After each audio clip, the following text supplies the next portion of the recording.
Well, hello, welcome everyone to Healing Wednesdays and the Circle of 12. I am Lee Carroll. And I'm Monica Morani. Well, we are back. Every Wednesday evening of the year, we come together with special guests, questions and answers, discussions, meditations, and channeling. Well, this is our once-a-month free program, so YouTube subscribers, welcome. Also, welcome all of you who are joining us for the first time from anywhere in the planet. And our diagnostics show that there are many of you.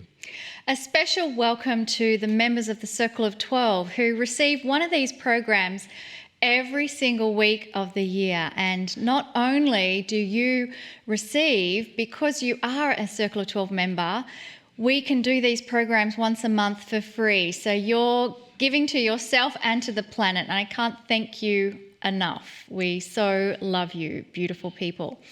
But if you're not a member of the Circle of 12 and you follow us on YouTube, well, guess what? This is program number 22. Isn't that amazing? But if you are a member, guess what? This program is number 85. My goodness, how did that happen? So amazing. All of our members receive access to every Healing Wednesday program we've ever done. And the library, as I mentioned, 85, it is building all the time. In addition, the members receive many other extras, including a full index of all our programs. And of course, the YouTube library is also building. This library never expires, and this playlist is forever. As long as YouTube exists and this channel is here, you can watch these programs as long as you wish. So, YouTube subscribers, take a look at some of the great programs from last year with some very prominent guests. One of the things we enjoy doing is taking questions from our beautiful community. And so let's move to the first question we want to answer on this particular program. It comes from Olivia. Olivia is in the US and she says, I have aphantasia. It means you cannot visualize. If all I ever see when I close my eyes is darkness, how can I send light to others? I feel like I am broken.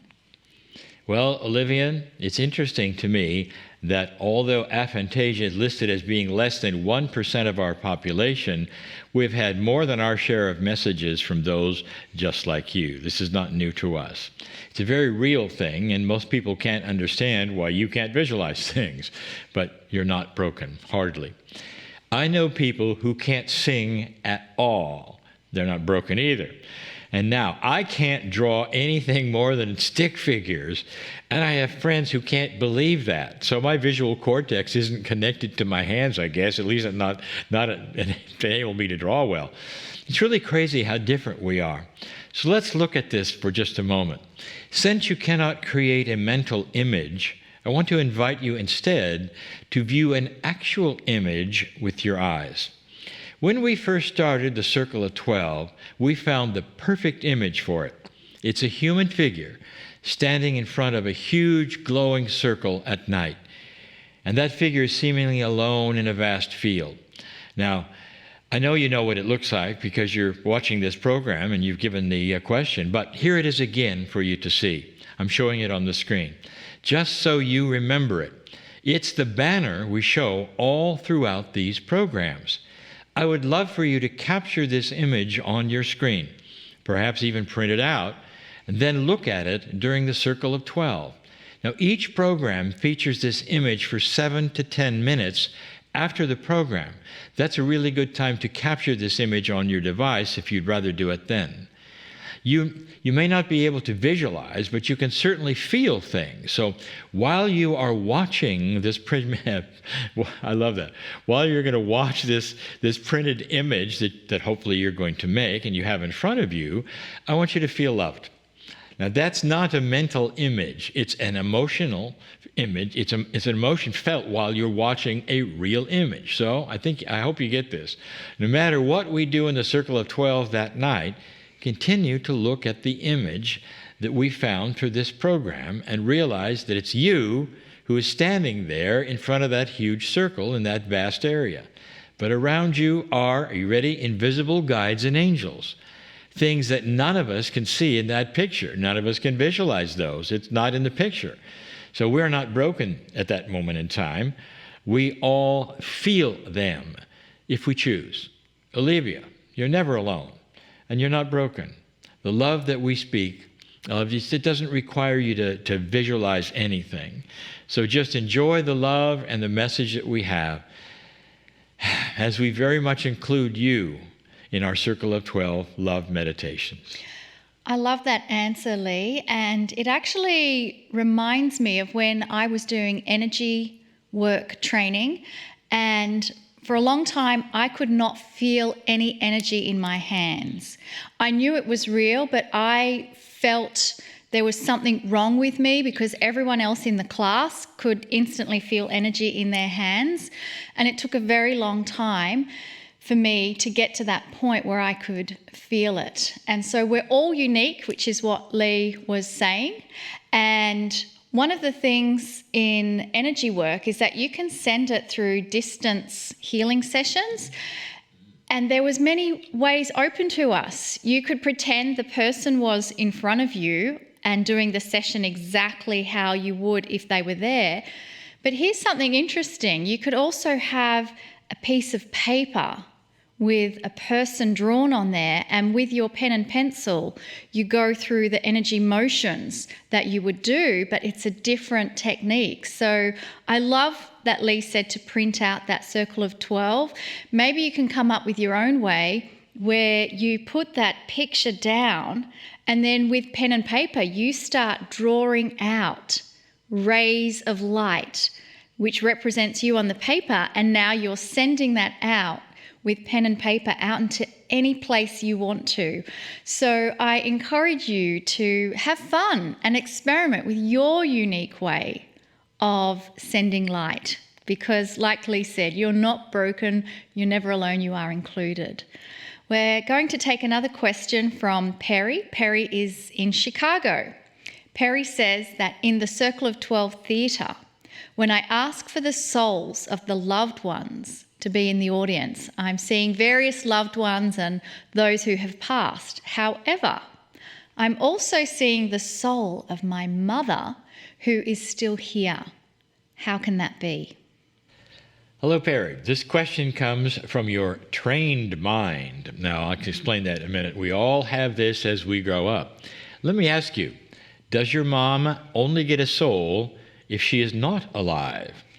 Well, when we visit a group of souls in any multidimensional space, especially in the Circle of 12, we visit a very alive source. The condition of a soul might be far more alive than even a human, since it's forever and knows everything.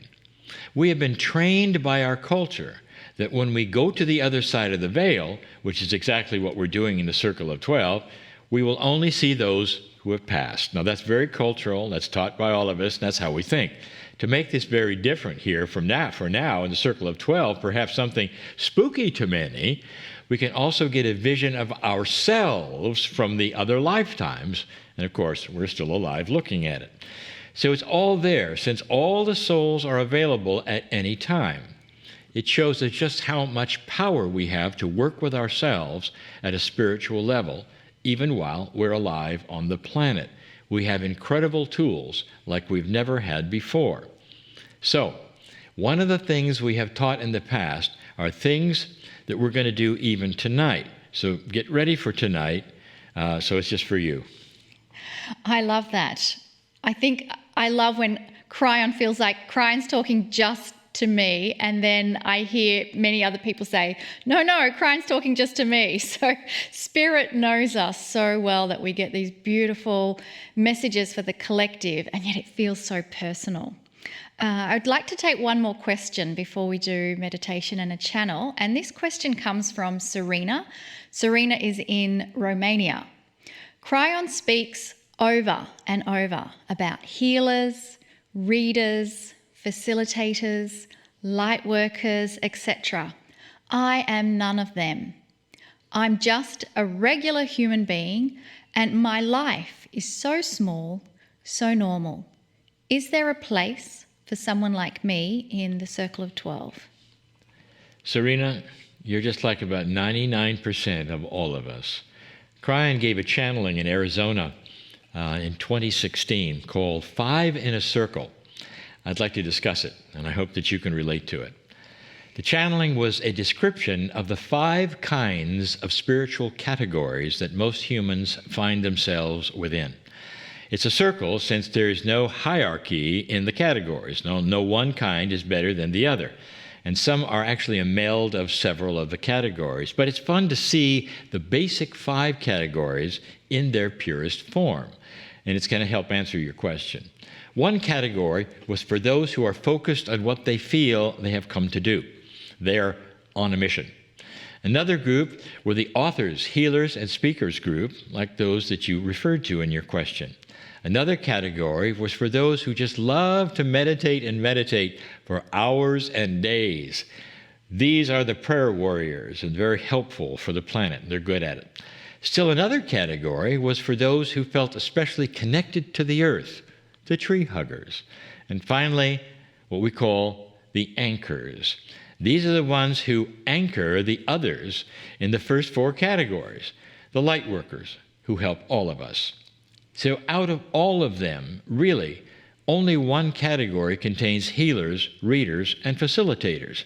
Most of the planet is filled with those who are powerful prayers or anchors for all of the ones that are here. So, most of the planet, I can say, is just like you. And so many who are watching right now, who are the ones who silently support all of the others, especially me. I feel it. Or maybe you're just there as loving us from a distance. I feel it. These are indeed the light workers. So, Serena, you're a light worker, even if you didn't know it. And you belong right here with all of us. Honest. Thanks for your question. I remember that channel, Lee, that Cryon gave. And one of the things that I remember Cryon also said in that channel is that even though those categories were quite clear, sometimes we find ourselves a blend as well, because we tend to make things so linear. It has to be either a meditation warrior or a tree hugger. Well, what if you are a blend of both? And that's what I think Cryon was also saying. You know, it's also, for those of us who feel we're one of those, it's hard to imagine being one of the others. Mm-hmm. And when we first started, I can remember there were some people who wanted more meditation. Yes. And I felt that we had enough for me, because I was not one of those who wanted to spend 2 hours meditating. Yes. In fact, I actually would doze off after a certain amount of time. And now when Cryon gave that message, I went, oh, it's just not me. And I had such a respect for all of those others who I didn't relate to. And, you know, in all of our minds and our cultures and all, if we don't relate to something, sometimes we think it's not right. Yeah. So I'm just being honest. And so it really gave me an idea of where we fit in. That's right. Yeah. And for anyone who does think that their life is so small, so normal, it is not. No. You are amazing. You are magnificent. You are bigger than what you've ever been told. So I'm not sure if anyone's ever told you that, but we are telling you that you are way bigger than what you were told. Your soul is eternal. It had no beginning and no end. And it's hard for us to think about that. Everyone listening and seeing this now, it's hard to say this, but you can impact this planet with your thoughts, your idea, your compassions, your wisdom. That's what light workers do. I'm assuming that most of you watching this are doing so because you're interested in some metaphysics or some spirituality. And this is what we have, is a God-given gift, is this wonderful idea that we can change things with what we think. Thoughts are energy. That's now been proven, and we really can. We're all important. Absolutely. Well, I think all of you watching this now, like Lee said, you are a light worker, and just your very presence can impact and influence things around you. I also have a feeling that many of you watching, like me, enjoy crystals. So I have some beautiful crystals with me this evening. I have my labradorite and clear quartz crystal. And so I'd like to use these crystals as an inspiration for a meditation. Because crystals have gone through a process in their creation. The labradorite, for example, it came from igneous rocks, and it was a process of lots of heat and pressure that you had this metamorphosis of creating the gemstone and the crystal that we see. Our planet is filled with so many different variety of minerals and gemstones and crystals that they have gone through such processes, and even being unearthed from the earth, they go through further processes of being polished and tumbled and smoothed. And so I invite you to contemplate, what kind of pressures have you experienced in your life, and things that have polished you over and over to create who you are right now. Because life is happening for you and with you, not to you. Everything that we experience, we have the opportunity of looking at that experience and being polished by that experience. When we overcome life's challenges, we can truly speak to someone else going through that challenge with true empathy, with direct knowledge, direct experience of feeling. And so I ask you to also contemplate how many lifetimes you may have experienced being on the planet, and how many of those lifetimes did you also receive those opportunities of challenge and change. And that well of experience is carried within the very DNA of your cells. You have a gold mine of wisdom that you can access, that you can pull forward. And so I can hear already the next question: how do I do that? It is through giving pure intent and trusting that you will receive exactly what you need. So let us just ask, dear cellular structure filled with beautiful information of my wisdom, of my Akashic experience, please bring out those lifetimes where I was able to hold wisdom, hold compassion, hold love, hold knowledge, and let those attributes come forward. And just trust that the process has already been initiated, and just observe things that will happen for you in this coming week. And so from that posture of connection and love and support, let us now move into hearing the messages from Kryon.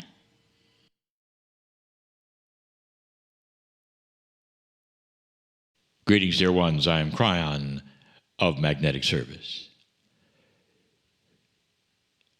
This is the first channeling of this month. There will be 4, just like always. And in this, we title them. These 4 are going to be the love connection. Dear ones, I cannot speak too much about something that is the core, the seed of the greatest energy that exists. And that is that which comes from the Creator. We'll say this again, perhaps in another channel, but this great love is the image you hear that you are made of. Made in the image of the Creator, and that image is love. And so each one of these channels will feature an attribute of love. All 4 channels available to everyone for free on my partner's website. We're going to start this one with the love from those that you don't see, or those that you think perhaps are even not there, depending upon what you have been told in this culture, depending upon the doctrine that you've learned, pretending perhaps that they're there or not there. What do you think of guides and angels? What do you think of the invisible ones? What do you think of that which some say you're foolish to think beyond yourself, or that you're independent? No one's going to help you. Have you been told that? The opposite is true, and it's true in a manner and an energy that is overwhelming in its truth and its beauty. Dear ones, here is the truth. You don't come here alone, ever. No human comes alone. The soul is something that is a beautiful vehicle that comes with you. It does not stay on the other side of the veil, dear ones. This multidimensionality of your soul is right now sitting in the chair that you are watching this in. It is with you. Now, perhaps that is a little less linear than you wanted to hear, but it's true. And in this soul is you in many forms. That's the multidimensional you. The yous that have been in the past lives that somehow still exist with you. A consciousness that never goes away, that is you. And that which we have talked about before, a guide set, which comes in with you and is the same every single lifetime. The same guides, the same angelic presence is with you. Some have felt, well, it's an extension of me. You're a bit right about that. They feel like you. They're part of the higher self that you say is you. You cannot separate these things into linear groups and faces and numbers. These belong to you in a multidimensional state which don't have singularity or shapes or faces or numbers, and yet it feels like it. It feels like it because they are so personal. I want to tell anyone watching, this is the first time you've heard of this. I would love for you to sit alone tonight and just call them in. If you're there, show me. Go ahead. And don't be surprised if you allow it and if you mean it when you say it, that there might be some tingling that goes on. And that is a yes. That cause and effect relationship of you opening your heart and asking that question is one of the most beautiful things a human can do. I want you to understand that as they come in with you, there is a tremendous love they bring. The love for you, the soul that you are, the human being in the expression that you are. Their purpose is to help you. That is why they are called guides. They are angelic. You don't see them. You feel them. And in their feeling, they also shape your reality if you let them. They're the ones who are the way showers. They're the ones who will help you to go to the right place at the right time or make decisions through intuition that they will influence, that says this door, not that door. They're the ones that are in the field with you that we have spoken of before. They keep you out of chance, dear ones. There are those who still say, I'm in a turkey shoot, as they say in my partner's country. That is, I'm rolling the dice every day I step out of the house and anything could happen to me. Not if you're in touch with your guides. Not if you understand the purpose of angelic purpose, the reason you're here. These guides are the ones that often keep you safe, but not unless you acknowledge that it's possible or that they're there. Why is that, Cryan? Why do we have to do things in order to activate, if you want to say that, the guides? And here's the answer. You have free choice not to. Did you hear that? All your life, if you want to ignore all of them and do your best, when you come back across the veil, we're going to have the same party for you as the one who engaged them when they were 4. 4 years old. Do you hear that? That's no judgment. There is no judgment. But there is opportunity. And that is for those who want to understand that there is love when you come here. And they come with you. I want to paint another picture. I've done it so often before. I want to paint a picture. Here you are on this planet, doing the best you can to survive. Trying your best, perhaps, to be a compassionate individual. Trying to dodge that which you call chance. Sometimes it makes you feel like you're a victim of the energy all around you because perhaps things don't go well. And here are guides who are sitting looking at you doing nothing because you've never greeted them. You've never said thank you. You've never said, I want you to help guide me. I want you to push my intuition. I want you to help me listen. You've never done it. Perhaps because you've been told they don't exist, or that's silly, or that you have to trust in something else, or perhaps there's a prophet, or perhaps you've been told you can't even talk to God. Somebody else has to do it for you. All of those things get in the way of this perception that you have come in with divinity. But because you have free choice, nothing's going to happen until you activate that. Activating means that you sit again and say, I want you in my life. You're real. I believe it. Thank you for loving me. Can you imagine the love they have for you to watch you flail around, believe what you want to, and all that time, figuratively, they have their hand out saying, take my hand, just do it. Don't you feel us? Don't you understand? Don't believe anyone else but your own core energy. Drop into your heart and see if what you've been told is right, and we will come in if you wish. All your life, they may sit there with their hand out, perhaps to your last breath. That's how much they love you. They never give up. They never give up. They're always there because that's why they're with you. They come with you.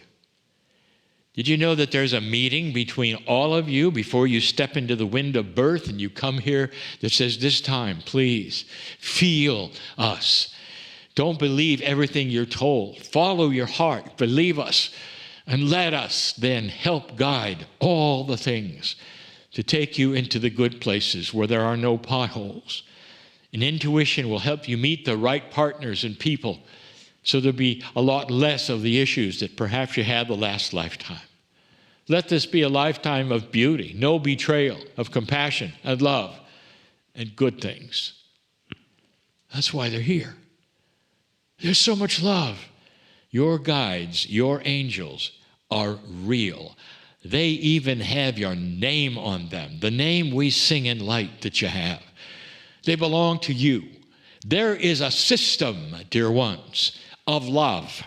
There is a connection with the love of the Creator, and part of it comes in with you, always with you, waiting for you to acknowledge it so you can move on into a divine reality that you deserve as your lineage of an old soul. I wouldn't tell you these things unless they were real. There's no reason to sell you something when you already have it. I am just telling you to take it. See for yourself if it's real or not. Open that beautiful, beautiful area that will flow into that which is your mind and your heart with a grander truth, perhaps, than you've ever been told. That's why I'm here. I'm here to give you information, perhaps that you've not heard before, that is for you, that is loving, very loving. It's not a doctrine we're asking you to follow. It's love we're asking you to follow, the love of God. I'm crying in love with humanity, continuing to give these lessons so that some of you will have a life change and understand that you're always loved and you're never alone. And so it is.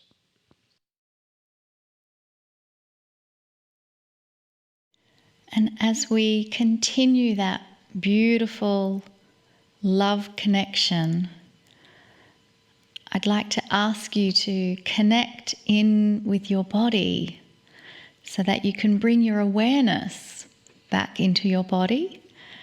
And if you've had those eyes of yours closed, I invite you to open your eyes, and we're going to continue this love connection by having a conversation with an incredibly unique woman on the planet.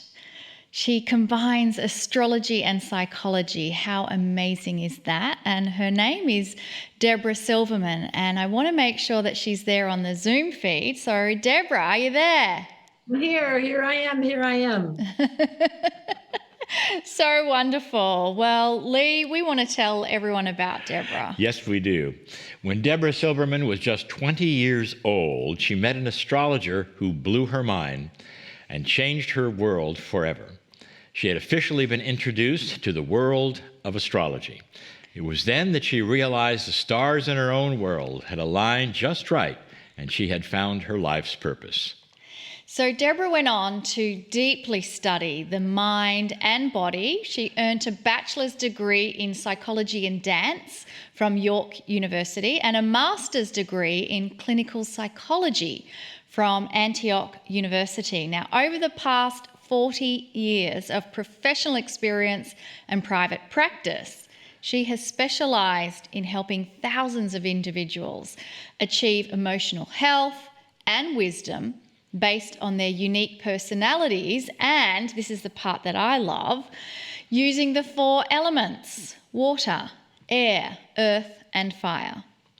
Deborah has developed a unique psychological spiritual model, combining her expertise in esoteric, soul-centered astrology with her extensive education in psychology to help those going through major life changes, especially those in crisis.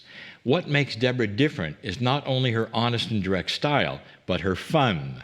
She's fun and non-traditional way that she breathes new life into an ancient practice. Now, her goal is to connect with you on a deeper level and to help you heal while making you laugh at yourself and just accept yourself exactly how you are. So already I am in. I am with you, Deborah. Welcome to our program. And I want to begin by asking, why do you call yourself a yoga maniac? I think that's so funny that you even know that. I am a yoga maniac. I am a very strong devotee to the body. And you just described it. I was a dancer for my whole beginning of my life, and I've never left that behind. So yoga is my way to honor the temple and keep my channels open and practice discipline around meditation and knowing how to breathe. And it just seems to me, yoga maniac's a funny way to put it. It does create like yoga maniac, but it's kind of true. I love that because it means you really are in love with your body. Yes. I am. Yeah. It's a perfect combination. Tell us how all this happened. We love to start at that. Well, I was very young. I was 10 years old looking through the Detroit comic section in the Detroit News. What was that? And I suddenly saw an article about astrology, and you could write to them and get a chart sent. This is like in the 60s, because I'm way older than I look, 1960s. This was like probably I was 10. So it was like 65 years old, something. And I literally wrote away. It came with the wrong birth date because I was so little and I didn't know how to return it. But that was the beginning of my fascination. Fast forward, by the time I finished high school, I knew every kid in the school. To this day, I have a ridiculous memory of all my friends' charts. I just began as a natural interest. And then as you described at 20, I had the first reading and I was like, wait, you know me better than my mom knows me. And I began the fascination and went on to graduate school to do research on astrology and psychology and found out that Carl Jung was an astrologer. And he was quoted to say, psychology will be a dinosaur science until it includes astrology. So I was like, pick me, pick me. And ever since then, I have been teaching it, writing about it, reading about it, studying everyone I meet, asking the waitress at the restaurant what her chart is. And I'm a little obsessed. More than yoga, I'm obsessed with astrology. I love that. And how does the elements of the earth play into it? Because I am definitely intrigued. It's the centerpiece of Egyptian wisdom, of the Hawaiian. I studied hula for many years. The four directions are in the American Indian system. The four noble truths are with the Buddhists. Every ancient culture had elders that were speaking to the sanctification of creation. In the tarot deck, the very first card is the magician, and he has four elements sitting on his table. So without the elements, we wouldn't create, we wouldn't exist. You can't live without water. You can't live without air.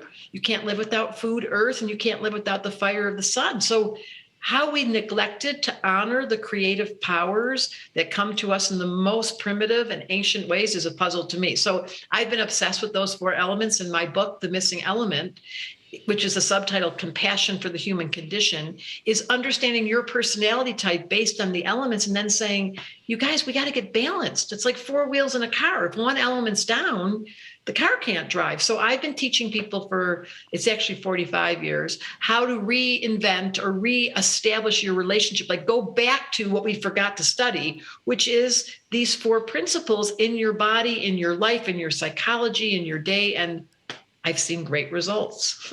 Oh, yeah. People come back to the holy, to the sacred, to the ability for us to say, what is the power of creation? And can I be an assistant? Can I be an agent of healing? Because if I learn those four elements, I turn into a magician. You know, it appears to me, and what is not really clear in the bio is that you've combined three things.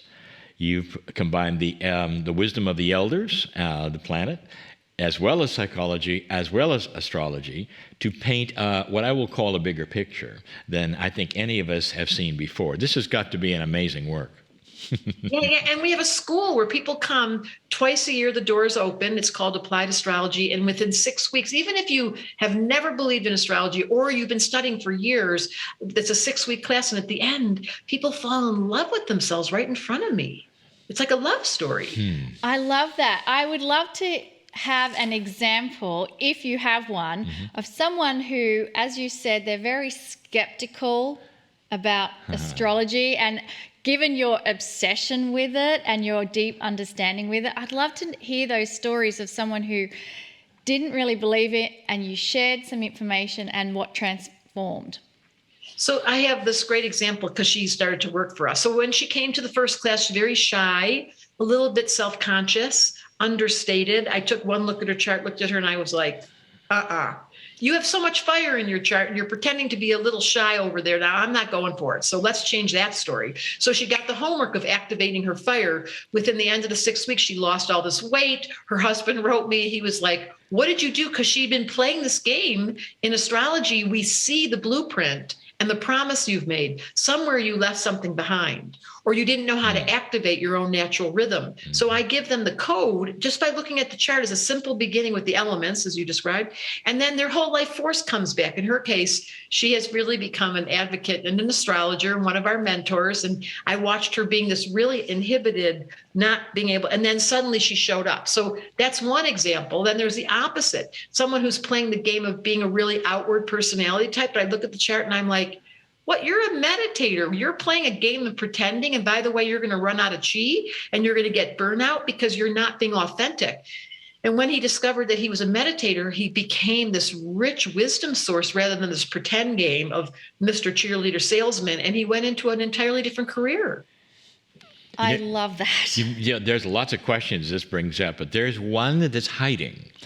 And that's one, and it's not anywhere in your bio at all, and that is, how do you feel joy fits into all of this? Well, that's my middle name. I mean, I'm the president of the Jews for Joy Club, and I have no members because it's, when you're raised the way I was raised, it was like, oi, the whole time. So I had to recalibrate, rechange my thought process. So joy is what happens when you're your authentic self. It may not be overt joy. Not everyone. I have a lot of fire, but it may be contentment. It may be calm. It may be practicality. It may be writing, like whatever your joy is that you left behind becomes very obvious by looking at the chart. So people are always saying to me all the time, I don't know why I'm here. This planet doesn't seem to fit for me. I'm with the wrong people. I'm like, well, you've got to first get a relationship with you and you at the divine level. And then you remember. And then as soon as the memory comes back, joy is always sitting, waiting, when you're in your juice, when you're in your chi. And I'm headed towards 70. I feel like I've got more energy now than I've ever had because I'm having so much fun doing what I'm doing. I love that. Have you come across people where they do want to have a reading with you, but they can't give you their birth date, or there's only some specifics? How do you manage that? We have someone on our team who is skilled in what's called rectification. So if any of you are interested in readings, I don't personally do readings, but I've trained about 25 women on my site, and I look at your chart. I do matchmaking. I look at your chart, I look at her chart, and I connect the two. And if you don't have your birth time, that's a very easy fix on our team, because one woman is a genius at being able to look at the life experiences and then work backwards and put the chart in place. I love that. So that is wonderful news for anyone tuning into this who have always thought, I don't have my birth date, so therefore I can't get my astrology chart. And so you just answered that. That is fabulous. What kind of workshops that can people do with you? So the school has 2 times in the year, as I mentioned, September and January, and that is a wait list that you get on. And then when it comes time for the class, there's only 10 people in the room. It's on a Zoom call. There's 10 women or men who have charts in front of them. And the mentor and I looked at your chart before the class started, and I say, in that case I gave you, she has lots of fire. Do not get discouraged by her playing shy. So we are prepared before you get there to facilitate your reemergence or your remembering. So there's the school, and then there's classes all through the year. I give away a lot of free material. There's a program called Come Study You, where we have all kinds of archives, everything from an astrology library that I sell to a class on the progressed moon where a beginner can learn what the cycles are. And then it goes all the way to my very favorite love, which is called Tell Me a Story, tmas.co, where I teach people in a writing class. And this one I do teach, where you're telling your story in the name of the elements, and I turn on your observer. This is the most powerful tool of all of astrology, where you step back and watch yourself from the observer's point of view, which is your soul. And suddenly you fall in love, like, oh, no wonder I had that story. And your stories begin to feed the karma, and we get to understand, what did you come to learn? I love the love of self part of all of this. It all fits in to so much of what we teach. Why else are we here? Here's a question that I think that you're going to like to answer as well. And that is that when we are, Monica and I are very attached to the indigenous of all over the planet, and we've been to so many and sat at their feet and listened to their wisdom. There is something that they have told us now for some time, and that a shift is coming. And now we are in that shift, according to their tables, according to what we say. How do you feel about that? Well, as an astrologer, I knew this was coming. The very first chapter of my book is called Crisis, and it describes that crisis is what wakes us up. So nothing's wrong. The astrologer has seen a long view, and we've seen feast and famine when you do a long view. So rather than getting caught in, yes, we are in a very particular era. As an astrologer, it would be dishonest for me not to tell you that my entire podcast, the I Don't Believe in Astrology podcast, it started 2 days ago, is scientists, all kinds of climate scientists that I've interviewed to say, tell me the hard truth. Let me be face to face with the facts. And then there's a whole bunch of people who are wisdom keepers to say, what do you do with the hard truth? So as an astrologer, yes, we are headed straight into a brick wall. Let's be honest. And the good news is there's a way to enter into awareness, get off that car, sit still, become the wisdom keeper that is the one that facilitates the midwife of how we're going to make this transition. So we're either going to crash, or we're going to be prepared, as all midwives and all wisdom keepers know. Yes, all the indigenous knew. They've gone through it themselves. It's just called evolution. It's nothing wrong. But we've projected, oh, it's all the men's fault. Oh, it's all the women's fault. Oh, it's all the car's fault. It's the fault of evolution. And by the way, it serves us. So please don't be confused with something's wrong. Thank you. So how can we then navigate, as you said, to become a wisdom keeper or a midwife to help us make that transition with grace and ease instead of the hard angst that it creates for some people? So for you two, clearly you're doing air. You've got a podcast or a video or a series of films where you're showing us on YouTube and you're sharing information. That's air. For some of us, For air people, it's talking, it's communicating, it's researching, it's collecting data. For the water people, they're meditators and they don't want to be around people. They just want to figure out how to find the calm, how to reach a place of enlightenment that's called stillness, and through yoga and through chanting and through knowing how to be a householder. For some people, they're earth people, they're activists, and they're like, we've got to get the figure eight of how to do legislation. What are we going to do to facilitate the end of this carbon, to the changing of the weather? There's some practical steps. And the earth people, it's you. If it's calling you to take some steps to plant some trees, do it. And the fire people are the yoga maniacs, the enthusiasts, the energetic, crazy people that are here to figure out how to master energy in the name of healing. And if you are one of those, you're inspirational. You stand in front of people. You take us out for walks. You take us on bike rides. So we all have different functions. The good news is everyone's got a function. The bad news is what's yours. And if you don't know how to serve and facilitate this era, you might want to ask an astrologer for some insight. It's so interesting. We actually teach that, and we have had in different ways that there are different kinds, and they fit right into those categories. I never really heard that about an air person. I'm an air person. What are you? Do you know? I always thought I was a fire person, but... Yes, fire and air are perfect together. You're inspiring us through his words and through your inspiration. So fire and air people get all excited and share, and they go on screens, and they put lights on, and they're like, I'm here to help you. And the water person's at home watching this going, oh, I feel so much better. And the earth person's like, we need some function here. I'll take care of it. I'll produce that new idea.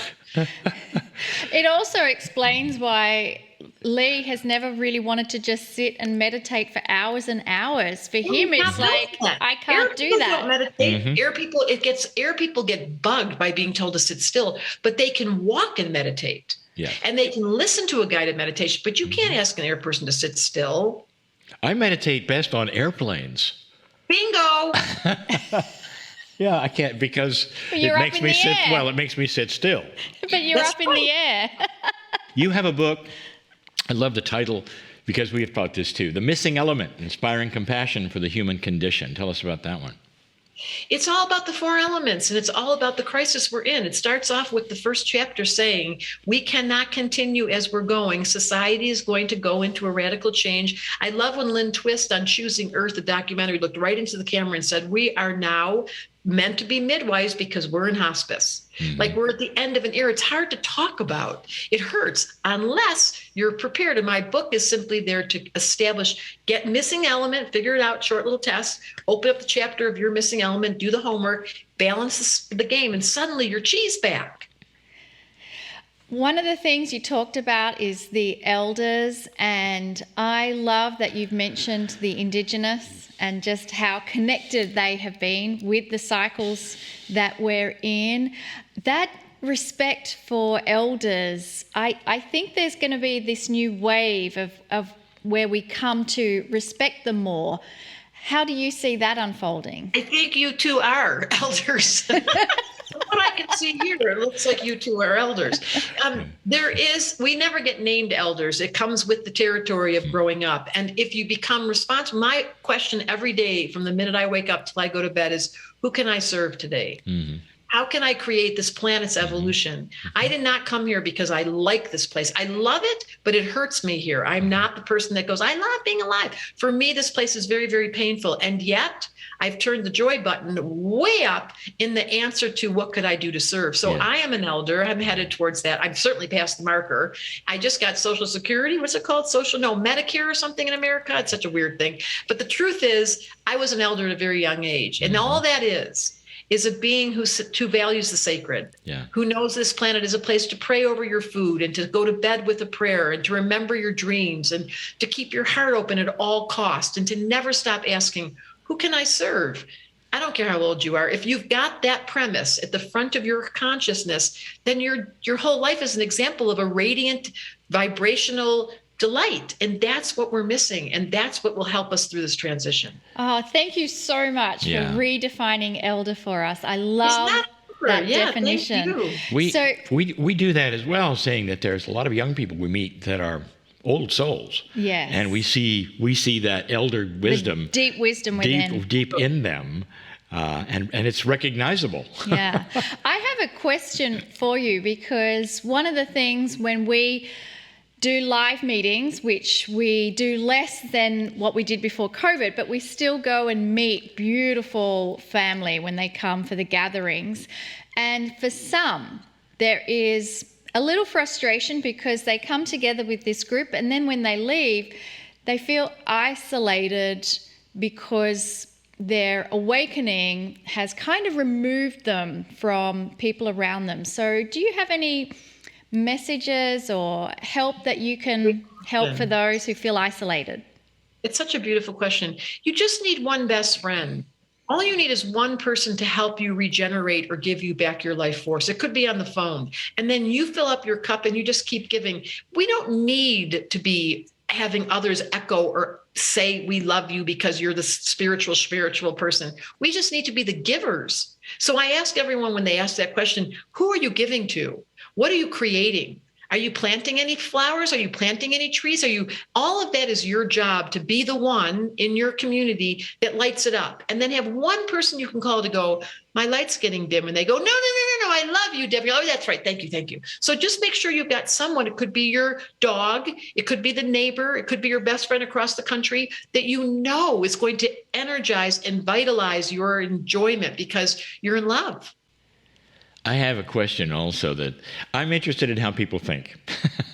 And, that's the psychologist in me. Whatever brought you to the aha moment when you said these things go together? I have to say, because, as an astrologer, people come to see me for years and years saying, what am I here to do? I never had to ask that question. From a very young age, I knew I'd be a therapist. Mm-hmm.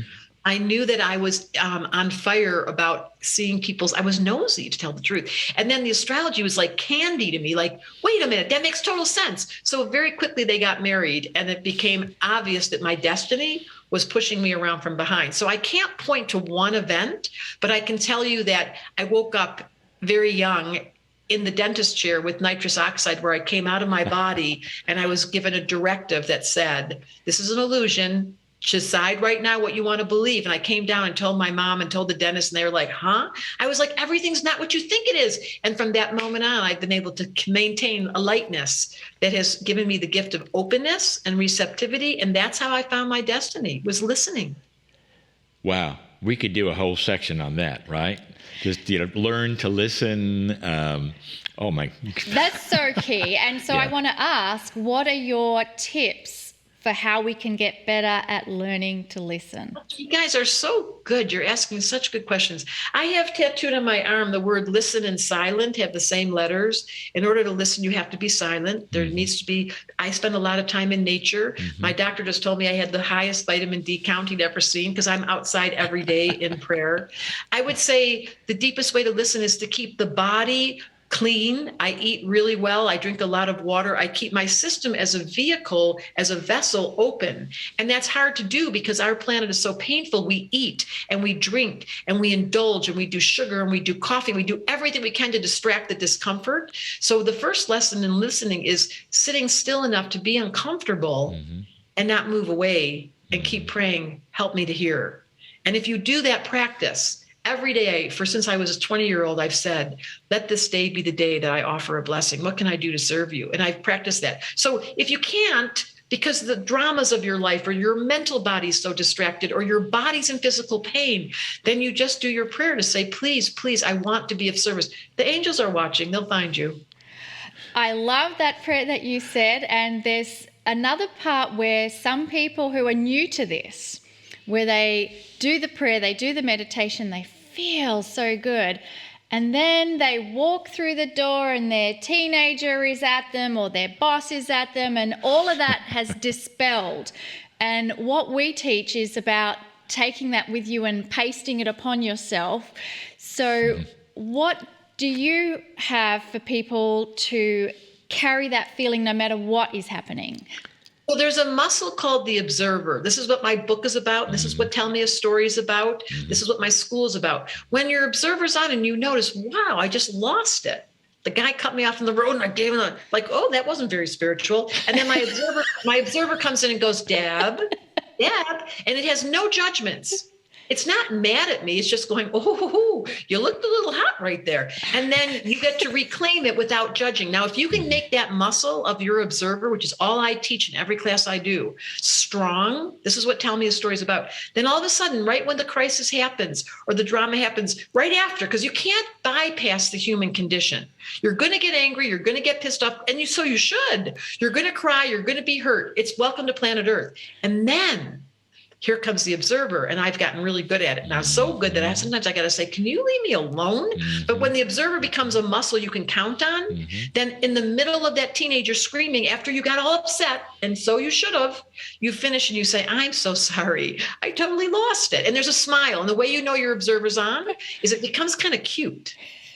I've had instances where I've caught myself I'm mad, and I've caught myself being mad, and it's like, but I don't want to just give up this mad just yet. Like, I hold on to it until I'm ready to release it. It's very important not to bypass, because then you've abandoned your human in the name of some concept. You must walk through the human. Being heartbroken, being depressed, being anxious. These are real human components that I celebrate. That's what the therapy is about. And then once you are welcoming it without resistance, I mean, it happens to me every day. I don't care how spiritual you think you are. The shortest verse in the Bible is Jesus wept. I mean, he cried too. It's a human nature impulse. And we must get angry and sad and frustrated. And then the question is, how quick does my observer come on? And do I comfort myself and return to center? That's really the question we should be asking. How beautiful. And share with us how you comfort yourself.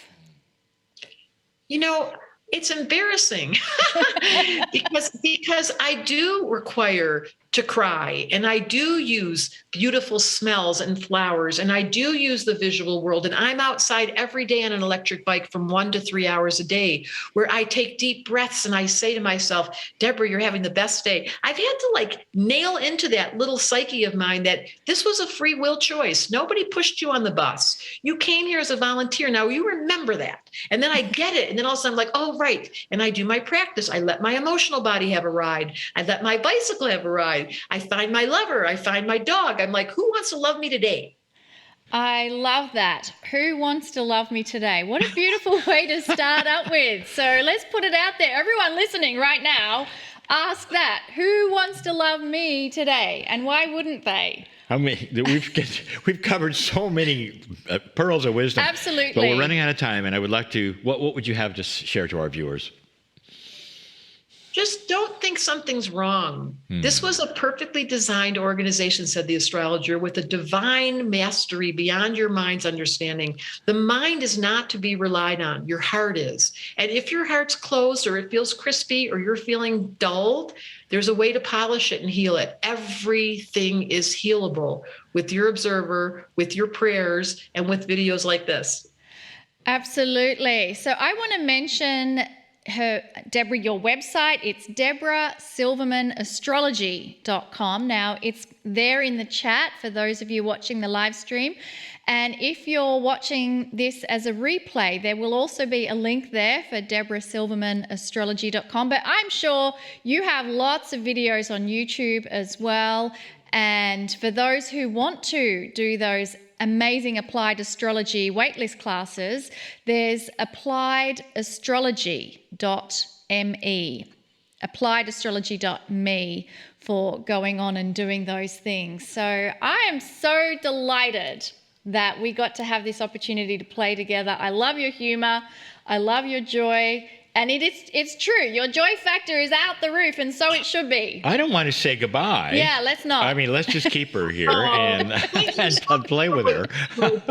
Beautiful service to the world to provide such profound. You obviously did your homework, and you're good listeners, and thank you so much for all that you do.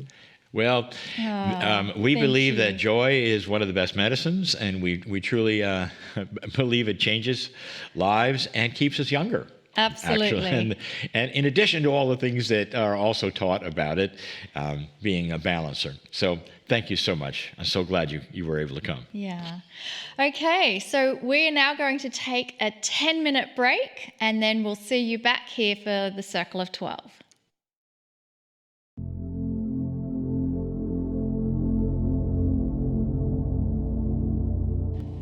Welcome back, everyone. And thank you, Deborah, for everything that you've given us. I love the fact that we can have these kinds of specialists on our show, especially of the high caliber. And we're going to continue having as many of these as we can. I'm just always impressed, and I'm learning things all the time. I've been doing this for a long time, and I am learning so much. I am too. And I think that's, if we can always carry that sense of awe and wonder and discovery of things that we didn't know, then we're always going to be timeless and ageless, aren't we?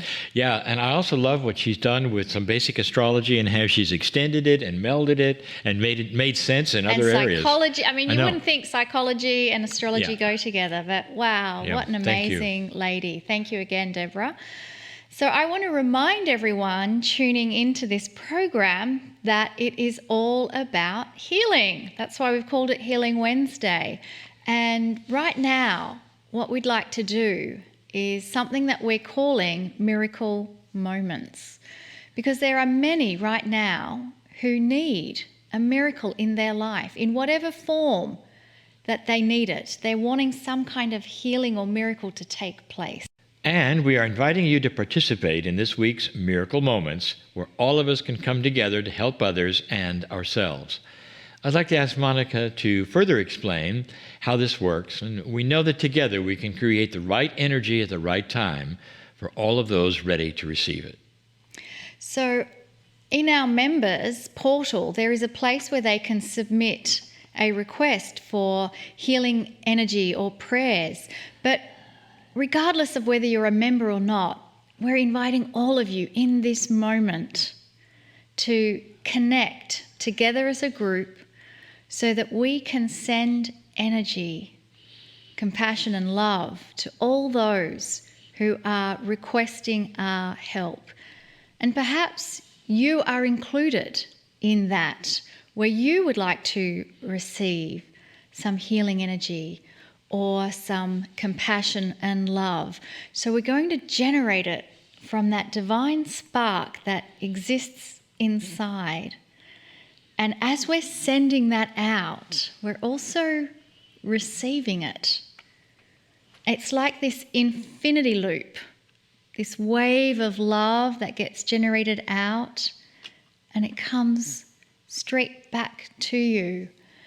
And if you are having trouble visualizing this, I encourage you to just get pen and paper out and place a little dot which represents you.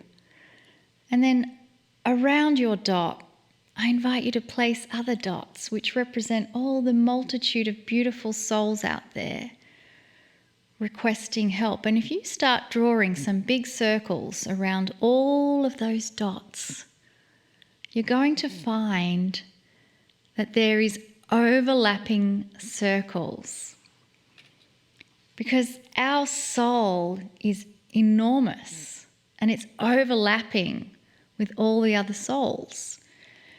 And when that soul overlaps with another soul, all of a sudden you can reach and touch someone miles and kilometers away from you. They're not even sitting next to you, and yet that enormous soul energy of yours that is radiating out is already touching so many other souls. And I invite you to just feel into that connection that is occurring right now. And we are all holding together in our soul energy. And in the soul energy, it is just radiating peace, tranquility, love, compassion, joy, and even laughter. So feel those movement of joy and laughter and bubbles of love flowing out until we have a field of giggling vibrations, loving and supporting each other. And from this place of giggling love and anticipation, let's now receive the beautiful messages from Cryon. Greetings, dear ones. I am Cryon. come a little closer. The circle of 12 is a healing circle. This is why it was created, and not just for the body, the healing of the mind. If you discover a truth that was there all along, but that you never knew, is that a form of healing? If you discover joy when you never had it, where all your life there was always something wrong, where you never really saw any light at any beginning of any tunnel. In fact, you were born, you would say, in the tunnel and never got out. This is so common for so many. And if you recovered from that, somehow if you rewrote that, and it was joyful and peaceful, and there was no worry, let me ask you, would that be a healing? And the answer is, oh yes. To many, that's their miracle. To move out of a condition of depression, perhaps. To move out of a feeling of victimization, perhaps. So common. It's a relief. It's a rescue, some say. And it's so available, as we've told you from the beginning. The circle of 12 is an exercise, a meditation. And if it's the first time that you have heard this, or perhaps the first time you're here, let me just say it's a journey into self. It's part of discovery of self.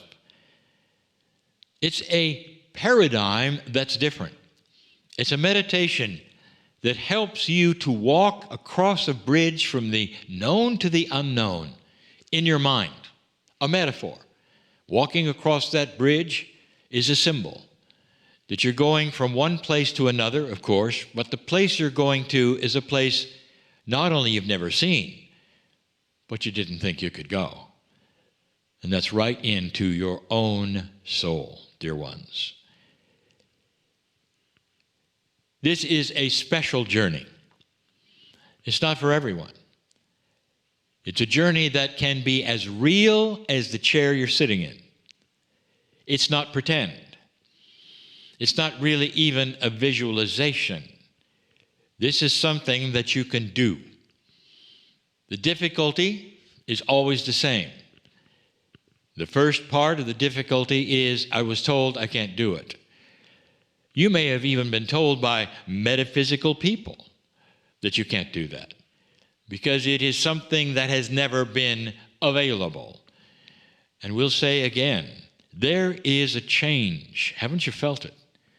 In this planet. Right now, even as I speak to you, the very things I told you to look for are happening. That the darkness, that history of war and all the things that your grandfathers experienced is trying to be revisited on your planet. And you get to see it. And you go, really? Really? Is that truly happening? We told you to look for it. That those that are negative, those who represent the history of a dark energy, will do their best to pull you back because, dear ones, this planet is headed in another direction. It's headed in light. We told you that. There'll be some who will hear this and say, where have you been? Crying under a rock somewhere? We're not headed for life. Take a look at light. Take a look what's happening. I'll tell you what I said before. If you haven't heard it, listen up. When the light comes out, the darkness shows itself.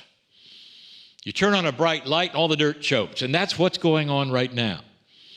It wouldn't have happened unless it was threatened. The dark does not do anything different than it always has, because it's always been in control. Why show itself now? It's showing itself to the whole planet. There's ugliness in war, sorrow, horror, death.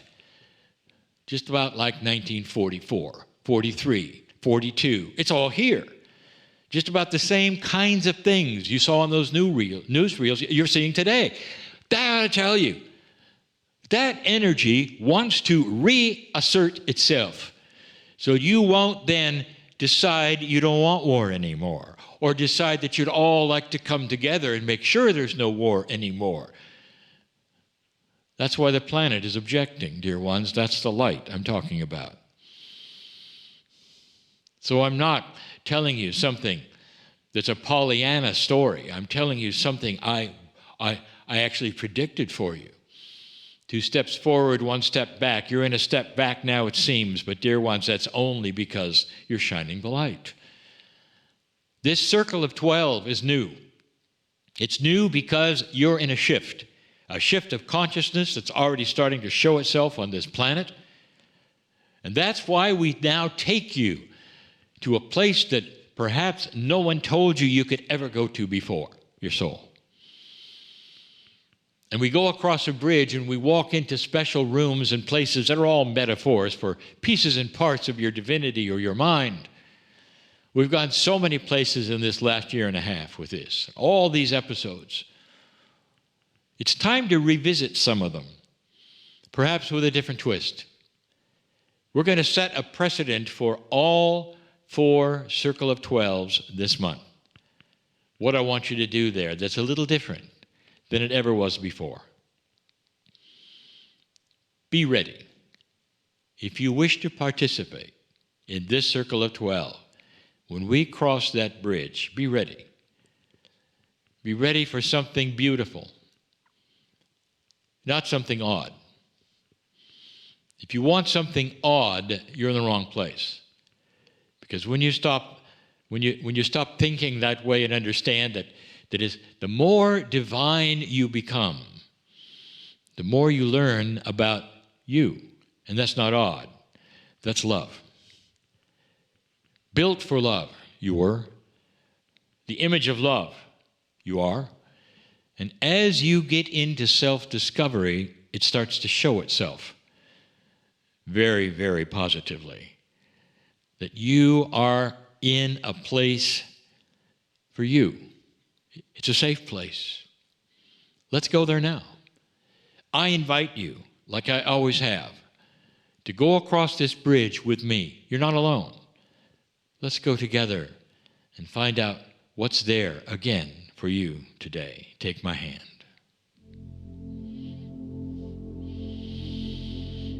This is the most beautiful part. Take my hand, come through this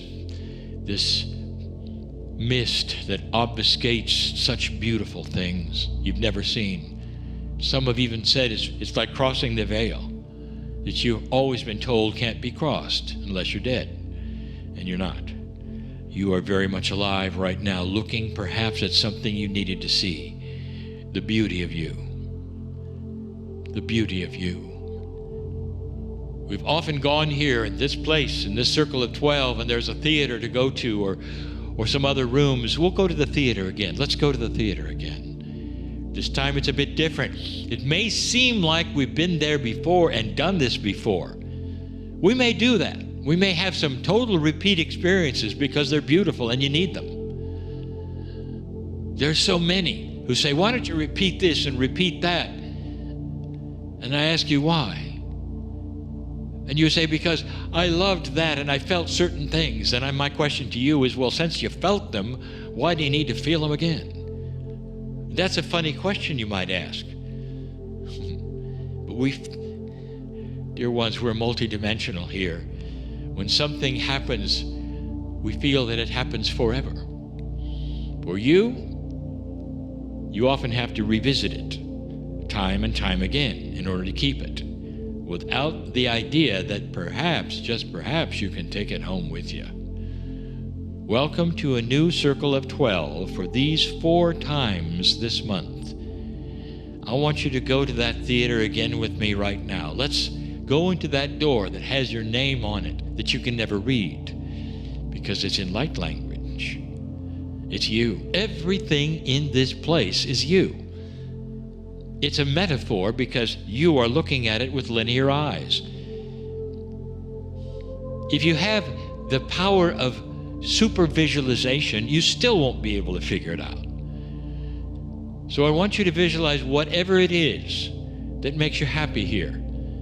You're walking into that joy place for you. The place that is the most comfortable place. I'll say it again. As a human, you're visiting. This is your home, and your home is built for you. That's your soul. Going into the theater, go through that door into the theater, go and take a look at that theater in the round where there are seats all around, and you have to go down into the audience and climb onto the stage in order for you to then be there on stage.